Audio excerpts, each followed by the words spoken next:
আশা করি সকলেই ভালো আছেন। আজকে আমি আপনাদেরকে বলতে যাচ্ছি আমাদের দেশের বর্তমান পরিস্থিতি, উপদেষ্টা বা সমন্বয়কদের কি ইতিহাস।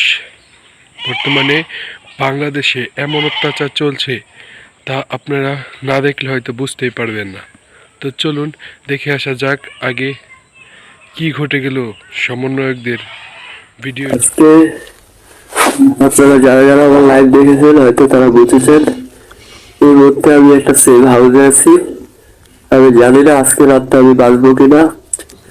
যদি বেঁচে থাকি তাহলে অবশ্যই আপনারা দেখবেন আমার শরীরের কন্ডিশন খুবই খারাপ। আর ওখানে ফতোয়ালাতে যখন আমি বক্তৃতা শেষ করলাম, বক্তৃতা দেওয়ার পরে আমি ঢাকা বিশ্ববিদ্যালয়ের দিকে যাচ্ছিলাম। অলরেডি মেট্রোতে আমি চলে আসছিলাম। মেট্রোতে আসার পরে ওখানে 10 জন সেনাবাহিনীর লোক এবং গোয়েন্দা সংস্থার লোক এসে 10 জন আমাকে উঠাইনি, আমাকে বলতেছে যে আমাদের সাথে চলেন। এরপর আমাকে নিয়ে গেল, অনেক তর্ক বিতর্ক করার পরে ওরা আমাকে নিয়ে গেল ঢাকা শহরে। 1 ঘন্টার মতো আমাকে এলোমেলো ঘুরাইছে, আমাকে মারান। আর এখানে বলতেছে যে আজকে ওখানে নিয়ে তোকে শুট করবো, ওইখানে নিয়ে তোকে হ্যান্ড করবো, ত্যান করবো। অনেকে বলতেছে যে আমার কাছে এক্সট্রা ম্যাগাজিন আছে, ওরে শেষ করে দিব।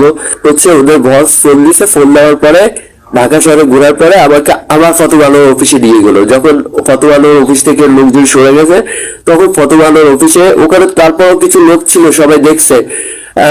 ফতোয়ালার অফিসে গ্রাউন্ড ফ্লোরে আমাকে নিয়ে গেল। নিয়ে যাওয়ার পরে সেম ভাই, ফতোয়ালার গ্রাউন্ড ফ্লোর পার্কিং যেটা আছে এটা সেম একদমই আয়নাঘরের মতো ভাই। আয়নাঘর যতটুকু শুনছি আয়নাঘর থেকেও ভয়ঙ্কর। ওখানে নিয়ে যাওয়ার পরে প্রায় 10 জন সেনাবাহিনী এবং গোয়েন্দা সংস্থার লোক আমাকে কুকুরের মতো পিটাইলো, কুকুরের মতো একদম ভাই, কুত্তার মতো আমাকে পিটাইছে, কুত্তার মতো। বলতেছে যে তুই এই সরকারের বিরুদ্ধে বলিস। আমি বললাম যে ভাই, এই সরকারকে আমি রক্ত দিয়ে বসাইছি, আমি কেন এই সরকারের বিরুদ্ধে বলবো? এবারে আমার ফেসবুক চেক করে দেখলো যে না, হ্যাঁ, আমি প্রতিটি আন্দোলনের সাথে ছিলাম, প্রতিটি ক্ষণ মুহূর্তে আমি ছিলাম।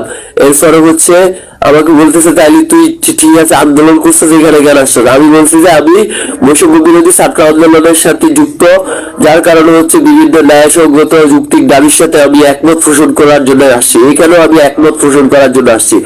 আমাকে একদম কুকুরের মতো পিটাইছে ভাই। আচ্ছা শুনেন, কি দেখলেন? এই বাংলাদেশ কি চিরচেনা সেই রূপে আছে? না, এই বাংলাদেশ এখন সার্জিস এবং হাসনাতের নেতৃত্বে চলছে। এবং এই বাংলাদেশে সার্জিস এবং হাসনাতের বিরুদ্ধে গেলে আপনার জীবনে বিভিন্ন ধরনের হুমকি আসতেই পারে। যেমন এই ছেলেটি বৈষম্য বিরোধী ছাত্র আন্দোলনে পুরোপুরি অংশগ্রহণ করেছিল, হাসিনার পতনেও তিনি অংশগ্রহণ করেছিল। কিন্তু হয়তোবা কোনো এক সন্দেহমূলক কারণে এই ছেলেটির উপর আজ এই নির্মম অত্যাচার।